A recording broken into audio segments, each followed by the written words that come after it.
India is the seventh largest country in the world, located on the Indian subcontinent in South-Central Asia. India has the second largest population with approximately 1.35 billion people, and with more than 65% of that population being under the age of 35 and the average age being 29. The most widely spoken languages are Hindi, Bengali, Telugu, and Marathi. Similarly to Australia, India's most common disease is cardiovascular disease, affecting approximately 25% of all deaths in India. Although in Australia only 6% of deaths are due to cardiovascular disease.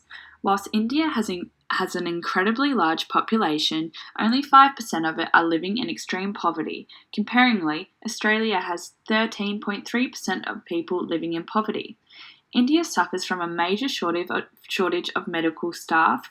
Their population is so great and there is not enough healthcare workers to accommodate for that number of people, meaning that lives are lost as a result and people cannot receive the medical assistance they require. India's culture is among the world's oldest and civilized places on earth. India is considered one of the most religiously and ethnically diverse countries in the world, with over 1 billion people. Indian culture incorporates a range of different religions, the most prominent being Hinduism, Islam, Christianity, Buddhism, and Sikhism. It is one of the largest populations in the world with over 25 recognized languages. Private and public spaces are often densely populated. Each community has its understanding of what constitutes respectful or normal behaviour. Several general cultural norms play a significant role in everyday life in Indian culture. Feet are thought to be the dirtiest part of the body and are said to be unclean. The soles of one's feet especially shouldn't be pointed at another person, towards a temple or any idol. However, although feet are seen to be as one of the dirtiest parts of the body, it is respectful in Indian culture to remove one's shoes before entering a house. Objects are generally passed with the right hand only. When serving food, everyone uses their right hand. The left hand is considered to be unclean as it is usually the hand that is used to wash. It is also considered common etiquette to wash your hands before eating or serving a meal to make sure that both hands are considered clean. Additionally, the top of one's head is considered to be the most important part of the human body, and it is considered to be rude, disrespectful, and insensitive, especially in the case with babies and children and religious leaders and elderly, to touch the top of the head. When showing the utmost respect towards a religious leader, one will touch the feet of the person or the statue. In India, the clothing you wear plays a large role in the way that women can show respect towards the cultural norms. For example, this might include wearing the traditional saris.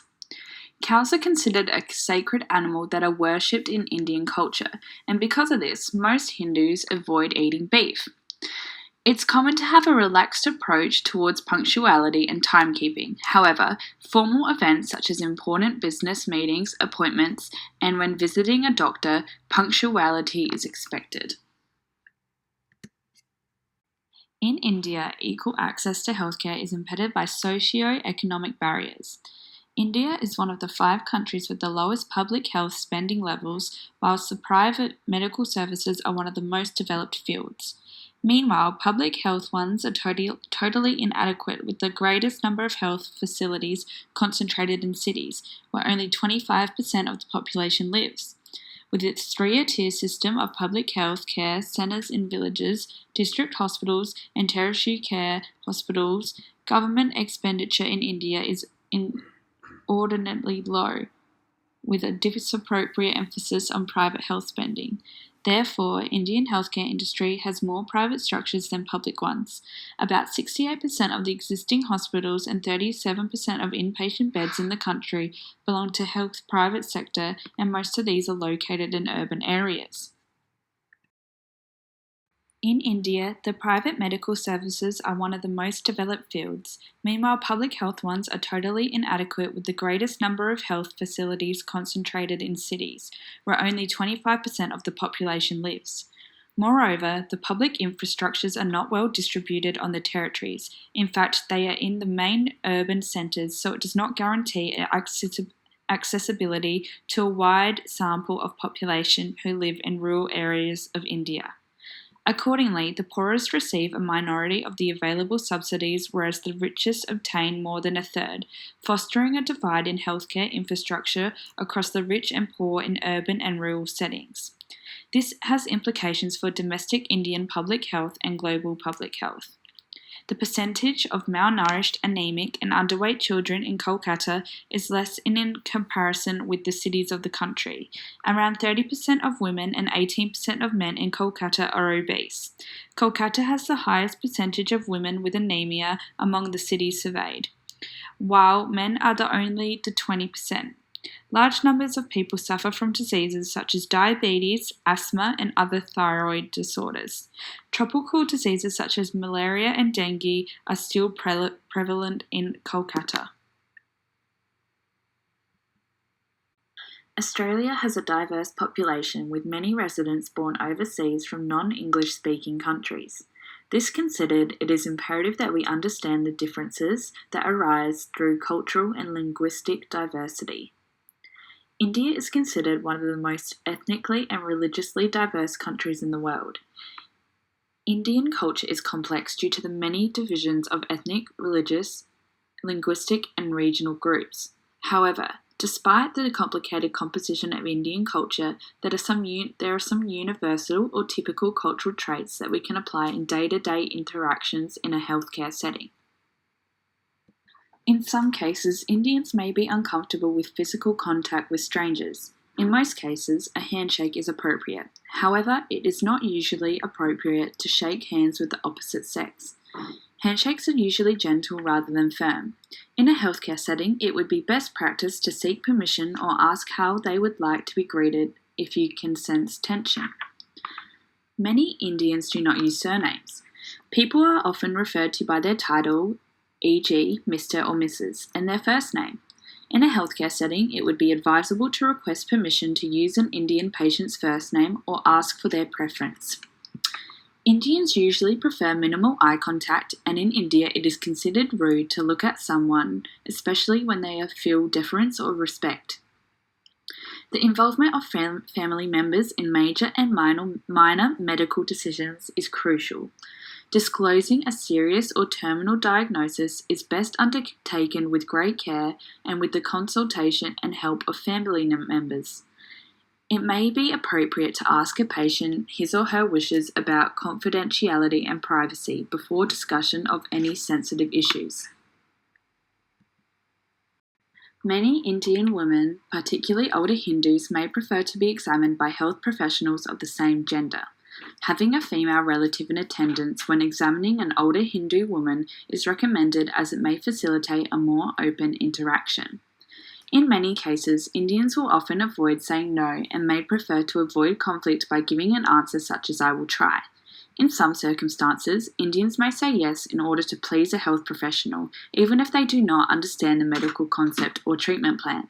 It is advisable that health professionals ensure that the patient understands all instructions.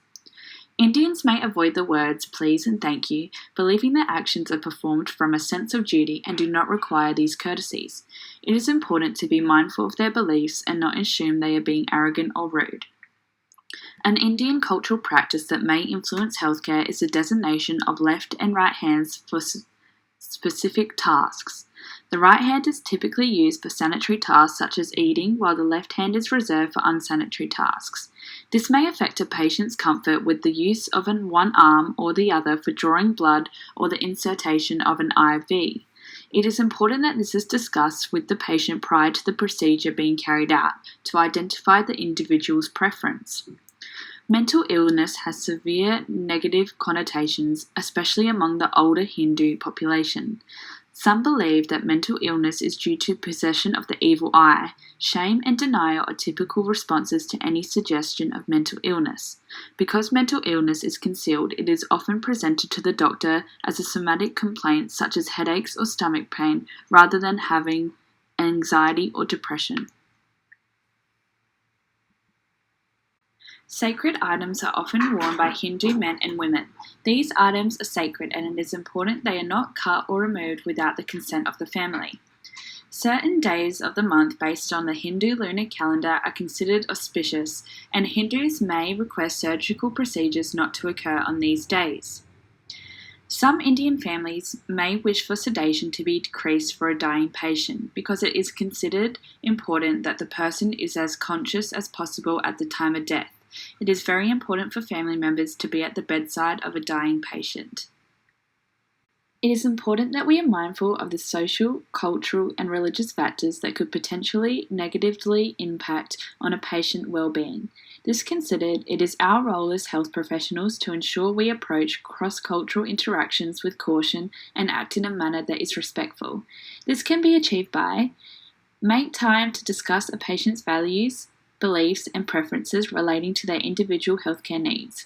Learn about the cultural traditions of the patients you care for. Pay close attention to the body language or lack of response, as it may be a sign that the patient is withholding information. Use open-ended questions to gain information about their expectations. Remain non-judgmental when given information that reflects values that differ from yours. Seek advice by patients about appropriate ways to communicate with them and their families. Australia is a multicultural society, and this includes multiculturalism within healthcare professional relationships. Just as it is essential to have an understanding of your patient's cultural beliefs, it is imperative to healthcare workforces to have an understanding of cross-cultural interactions. Without understanding one's culture, it becomes impossible to communicate and work in a team effectively. In 2016, the percentage of overseas-born nurses rose to 38%. This statistic alone emphasizes how imperative cross-cultural interaction is to healthcare workers. After researching Indian culture, it became extremely clear that the diversity of cultures within healthcare organizations needs to be positively acknowledged and valued in order to create a culturally safe and thriving environment. To do this, 4 basic principles of multiculturalism should be applied. Number 1 is empathy, the understanding the problems and diversity of other cultures and committing to viewing struggles through their view. The second is solidarity and collective consciousness. The third is respect for cultural diversity, and the fourth is reducing prejudice and stereotype by fighting against ethnocentric thinking. To overcome cross-cultural barriers and embrace the rich culture and diversity of healthcare workers, each individual must consider his or her own identity, values, and beliefs and embrace the similarities and difference between cultures.